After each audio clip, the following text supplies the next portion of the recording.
guys, today we're talking about chapter 14 of the Chronicles of Narnia, The Lion, the Witch, and the Wardrobe. Today, in this chapter, so we know the last chapter that the White Witch and Aslan sort of have like communicated with each other, and it seems like they may have made a deal. So now in this chapter, we see that Aslan is acting kind of funny. He's trying to really like hammer it into Peter's skull. This is what you have to do. These are the detailed battle plans. This is everything that you need to know. You need to remember this. It almost seems like he's really prefacing him for taking a lead role. So what happens in the next bit is that Susan feels that there's something wrong with Aslan. Like she's noticed that there's something wrong. So she decides one night she just can't sleep. And as she gets up, she sees Aslan leaving camp. And she gets Lucy because they're sharing a tent.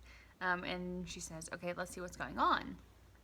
And so Aslan catches him out. And he says, you can walk with me for a while. But when I tell you to stay, you have to stay.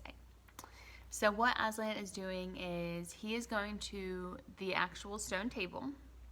And it is the White Witch and all of her like crew of bad guys. And they are waiting for him. And they bind him up. So they put ropes on him. They bound him up to the table. They cut off all of his mane of hair. And they sort of make fun of him. They mock him. It's really like abusive. And some of them act like they're scared in the beginning until he's tied up, and then they decide to get brave.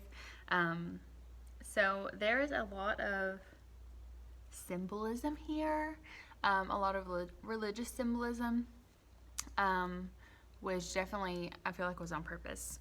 And then why Aslan was doing this is because he wanted to take Edmund's place. So they made out a deal, Aslan and the White Witch, that if Aslan went in Edmund's place, then Edmund would be free from their little bargain, and Aslan would take the punishment. So that is also very heavily in symbolism. That's a big feature in a lot of stories where a character sort of sacrifices himself for another character, just because we like that emotional connection as a reader. So that is what has happened. And then at the final words, Aslan is murdered by the White Witch, and Susan and Lucy are still there hidden, just watching the whole thing, and then they watch him die. Up next we're going to be talking about chapter 15. Here we go.